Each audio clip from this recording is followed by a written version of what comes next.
भारत माता की, मां बरजेश्वरी की धरती से सारे यहां जो नमस्कार। अगले 5 साल कांगड़े दी तरक्की, विकास, रोजगार कने विश्वास दे होण इस ताई आज त्वाड़े ने गल करने इत्यु आया। त्वाड़े ने गल करीने मिंजो बड़ा खरा लगदा। कांगड़ा की धरती शक्ति पीठों की धरती है, भारत की आस्था और अध्यात्म का एक तीर्थ है।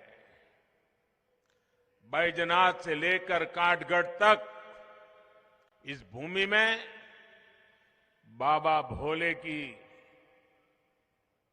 असीम कृपा हम सभी पर हमेशा बनी रहती है।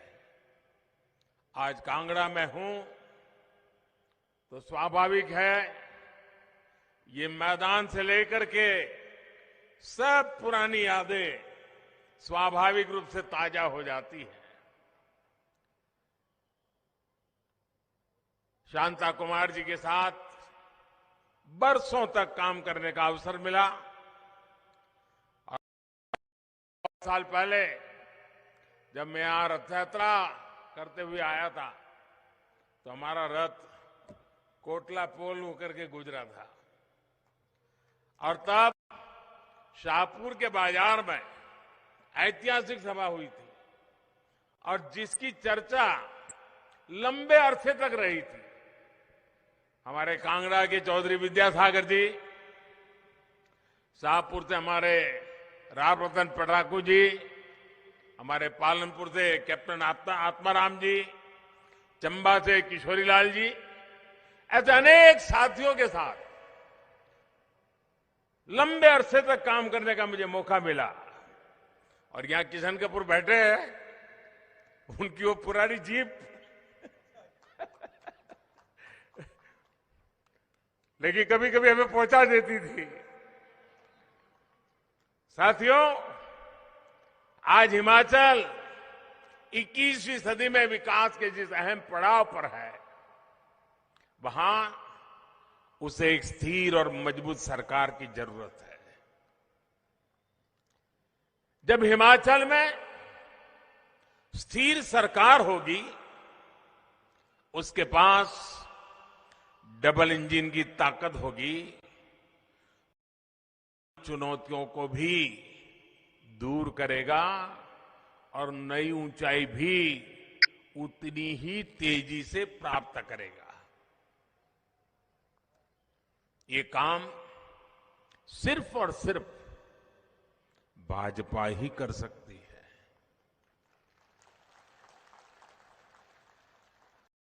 सबसे पहले मैं हिमाचल भाजपा को विकास का नया संकल्प लेने के लिए, इतना अच्छा घोषणा पत्र बनाने के लिए बहुत बहुत बधाई देता। हिमाचल भाजपा के 11 शुभ संकल्प यहां के विकास को नई ऊंचाई पर ले जाएंगे। साथियों, कांग्रेस कभी हिमाचल को स्थिर सरकार नहीं दे सकती है, नहीं वो चाहते हैं। आप देखिए, आज जहां कांग्रेस की सरकारें बची हैं,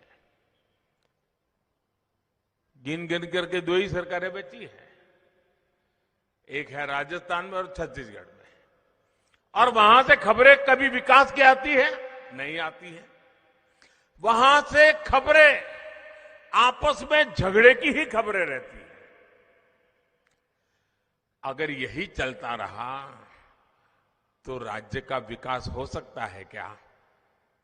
हो सकता है क्या?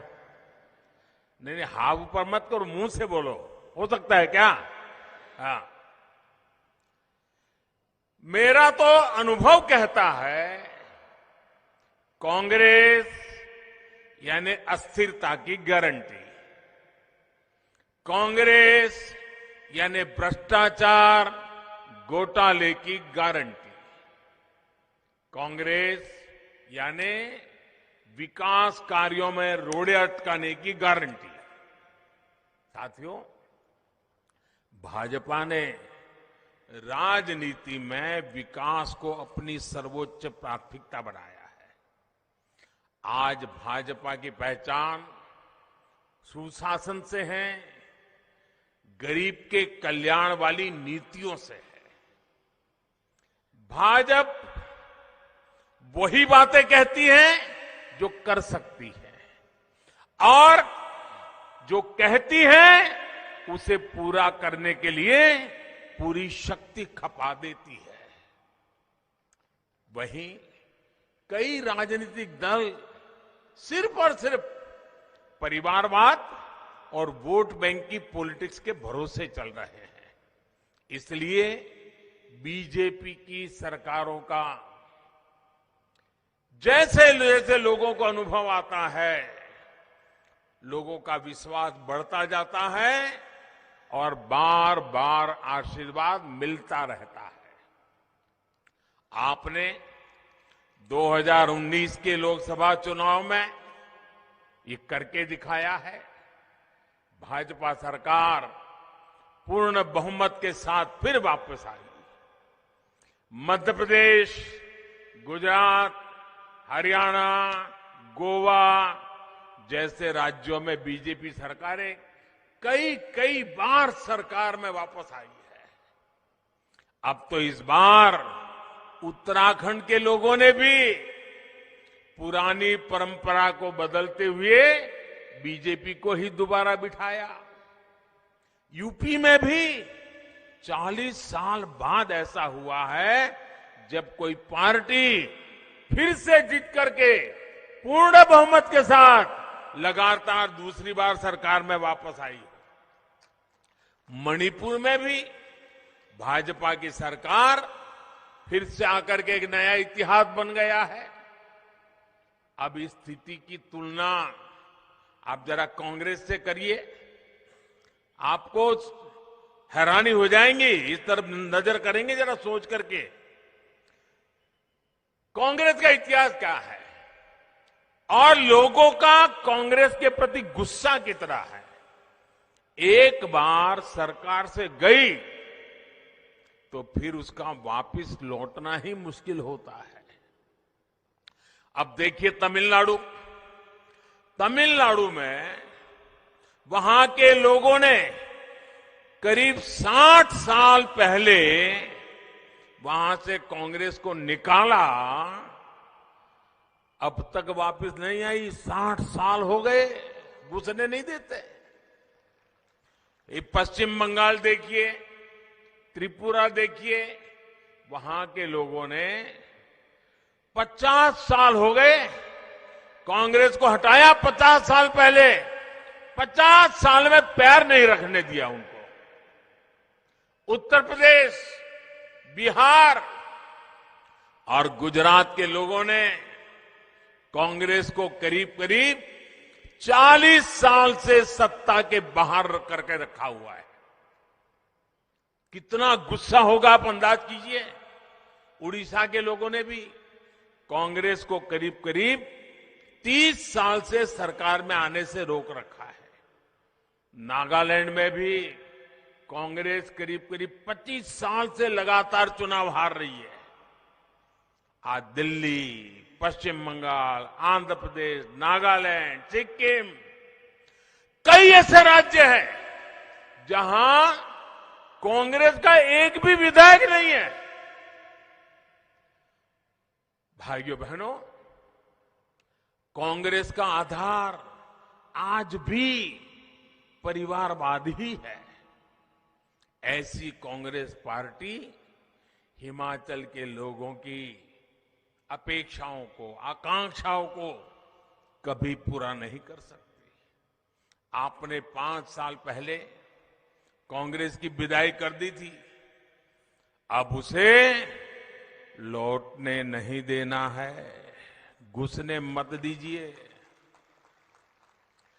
आज मुझे ये देखकर खुशी है कि हिमाचल के लोगों को भी ये भली भांति समझ आ गया है कि 5 साल बाद हर बार सरकार बदलने की परंपरा, इस परंपरा ने सबसे ज्यादा किसी का नुकसान किया है तो राज्य का नुकसान किया है, राज्य के नौजवानों के सपनों को कुचल दिया है।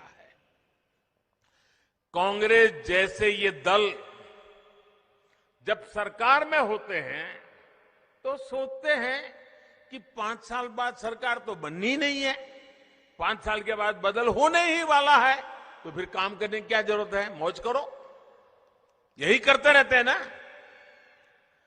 और इसलिए उनका अपना पूरा ध्यान 5 साल में जितना इकट्ठा कर सके, जितना माल लुटाई कर सके, तिजोरी भर सके, काली कमाई कर सके, उसी में लगा रहता है। ये जो राजनीतिक परिपाटी थी, इसको पूरे देश में बदलने का बीड़ा भाजपा ने उठाया है, देश के लोगों के आशीर्वाद से उठाया है। हम ऐसी राजनीतिक परंपरा बनाना चाहते हैं कि हम सरकार में ऐसा काम करें कि वोटर हमें बार बार अवसर दें। इसलिए हम विकास के लिए, देश के लिए हर जगह, हर स्तर पर काम कर रहे हैं। साथियों, जब सरकार में निरंतरता होती है, सरकार वापस आती है, तो लोगों को भी सरकार से हिसाब मांगने का मौका मिलता है। अगर आपने मुझे 2019 में न बिठाया होता तो आप मेरे से हिसाब मांग सकते थे क्या? नहीं मांग सकते थे, कोई और सरकार आ जाती। लेकिन आपने मुझे दोबारा बिठाया 19 में, तो आप मुझे पूछ सकते, मोदी जी वो क्या हुआ, मोदी जी उसका कब करोगे? और मोदी जी को भी लगेगा भाई मुझे करना पड़ेगा। ये जनता जनार्दन का दबाव बहुत काम करता है। अब आप सोचिए, कोरोना के समय कितनी मुश्किलें आई। हम भी यही सोच सकते थे कि भाई 5 साल के बाद तो सरकार बदलने वाली है, हिमाचल का तो रिवाज है, कोरोना आया है वैसे चला जाएगा, हम भी सोच सकते थे। लेकिन हमने वो नहीं सोचा। पहले भी हिमाचल के लोगों को मालूम है, कोई भी वैक्सीन वगैरह आती थी, आखिर में सारे देश का काम हो जाए तब जाके हिमाचल की बारी आती थी। भाइयों बहनों, हमने तय किया, जब हमें सेवा भाव से काम किया, हमने इस सोच को हमारे आसपास फटकने भी नहीं दिया। जब कोरोना आया तो हमने हिमाचल में टीकाकरण पर बहुत बल दिया। दूर दराज के इलाकों में भी हमारी सरकार पहुंची, हमारे स्वास्थ्य कर्मी गए, हमारी माताएं बहनें गई, उन्होंने लोगों को वैक्सीन लगाई और हिमाचल प्रदेश का पहला ऐसा राज्य हमारा बन गया जिसने 100% टीकाकरण पहले कर लिया।